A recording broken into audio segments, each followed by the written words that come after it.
Have you just discovered that your teenage son is smoking?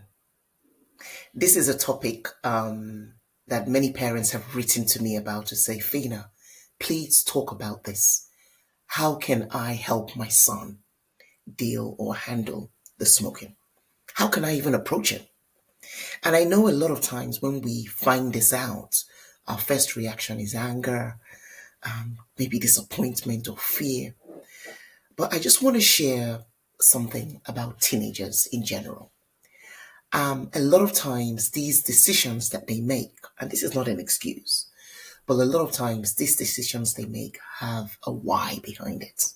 Sometimes it's peer pressure. Sometimes it's the feeling that they feel that when they start to make those kind of choices, it shows their independence. Or sometimes they want to just feel amongst with their friends. They want to show that they can do whatever it is that they want to do. And so a lot of times the approach that I give parents to approach this matter is not with reaction, not with reaction, not with punishment, not with panic, but you've got to pause first. How can I handle this? How can I talk to my son in a way that he understands the reason why we do not like this habit? I said habits, not him.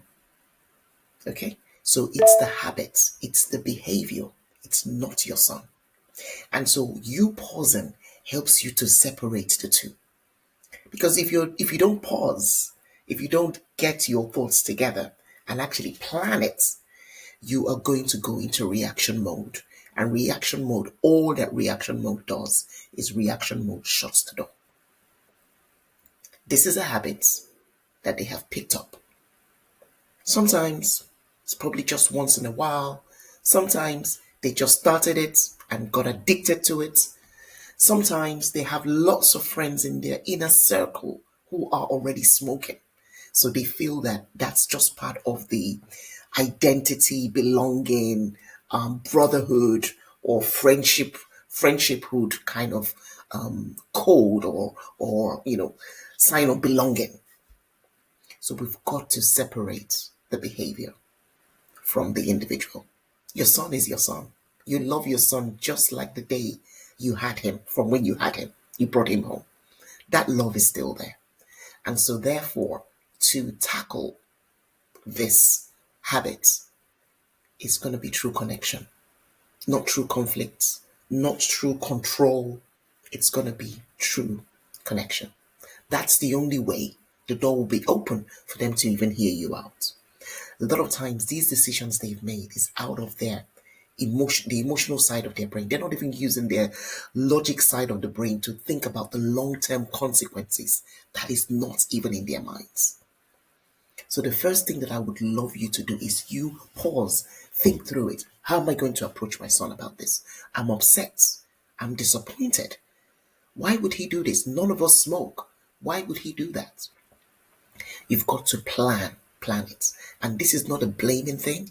This is not, oh, social media, oh, this. It's not a blaming thing. It's to find out the roots. It's to find out the need that he's using the smoking to solve. Because that smoking is solving a problem. It's solving a need. How do we know what that need is? And that's the key. That's the key that you really, really want to do. So it's going to be with curiosity, and you're going to need to be calm. At all, you got to be calm. So the first thing to talk about is going through curiosity instead of confrontation. So, I've noticed you've been smoking. Or I've noticed I've been smelling, there's a smoke smell I've been smelling. And I've noticed that you've been through. Can you help me understand what's behind it? Hear that question. Help me understand what's behind it. If he says, oh, I don't know, just be patient. Sometimes they actually don't know why. They've just kind of gone into it. Let me show you some of the reasons why they actually smoke. I've shared it at the beginning. Peer pressure is part of it. Curiosity, they want to try it once and then it just gets there. Sometimes emotional relief. Sometimes there's some pressure that they're going through that we don't even know. And they're using the smoking to calm the anxiety, to calm that pressure, to be able to think through or numb the pain. Again, this is not an excuse to why they're doing it. It's a reason why. Okay? And it's important that we understand it, because when you understand the reason why, you have more empathy to deal with it. That's when curiosity can come up more. That's when you can speak through connection and not through control. It's very important to understand why. And it's also important to know that many teenagers, yes, sometimes identity, sometimes rebellion, sometimes they feel like, okay, you know what, I'm just going to do what I'm going to do. But I also want us to know as parents that there are many, many teenagers who still end up giving up on smoking and go on to live better lives. And I know that for us, the health matter is the biggest issue that we have around it. So we'll ask our teenagers that question. And even if they don't have an answer immediately, tell them to please go think about an answer, because you want to have a conversation with them about it. And this is not a blaming thing. This is not a shouting thing. I want us to have a conversation about it, because what we will not tolerate in our homes is smoking. Smoking is not part of our values. Smoking is not part of what we tolerate in our homes. But let's work together. Let's do this together.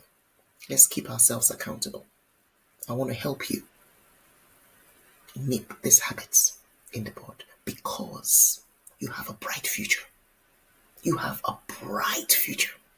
And I don't want smoking to cloud your thoughts, to cloud your destiny. I don't want that. Because you might say now, oh, smoking is no big deal. Many people smoke till they're 80, 90. No big deal. I know that. But you're not the many people. You are different. You are special. You have a whole life ahead of you. And I would not want a single dot of ill health caused by smoking to disrupt the destiny that I see for you.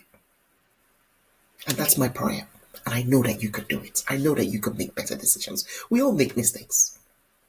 And I know that you can do better. So let's go with this together. I'm with you here. Let's go with it together. Start that way. Start that way. Don't start with anger. That's what I'm now telling you, parents. I just got into a mode where I was actually talking to the son. But I want you to start that way. Your son will listen. Your son will connect. And then you two can then plan together how to nip this in the bud. And if you've approached it in an angry way at first, then repair is important. It's important to repair before you then start to talk about partnership and support in helping him to stop the habit. But he needs to come out of that conversation knowing that he's still loved. He needs to come out of that conversation knowing that together you guys can nip that habit in the bud. He needs to come out. He needs to come out from that conversation knowing that his mistake is not a forever thing. He needs to come out from that conversation knowing that you've got his back all the way. And for nipping that habit in the bud, he can do it. With your support, with your connection, with your love, with you speaking into his identity of who he is, with you reminding him of his future, not threatening him about his future, not saying, oh, if you don't do this, you won't do it. Nah. Remember, you're a leader as a parent. So speak like a leader into his life. Speak like a leader into his life.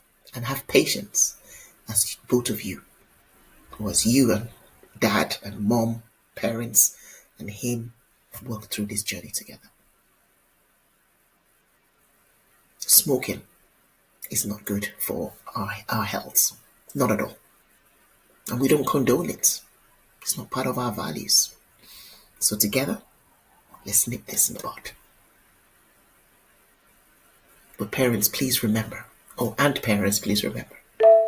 If you're frustrated about it, then that's not the time to talk about it. If you're frustrated about it, then that's not the time to talk about it. So I trust this helps. It's a very delicate matter. And the parents that wrote me, I could feel their hurt even in the text that they wrote. And so I trust that this has helped in one way or the other. Know that it's not your fault. I don't want you blaming yourself. I don't want you carrying on the shame about it. No. It's a habit that they've picked up. And the same way they've picked it up, they can let it go. But it's going to need your connection, your trust, and your patience. Trust this helps. Talk to you soon.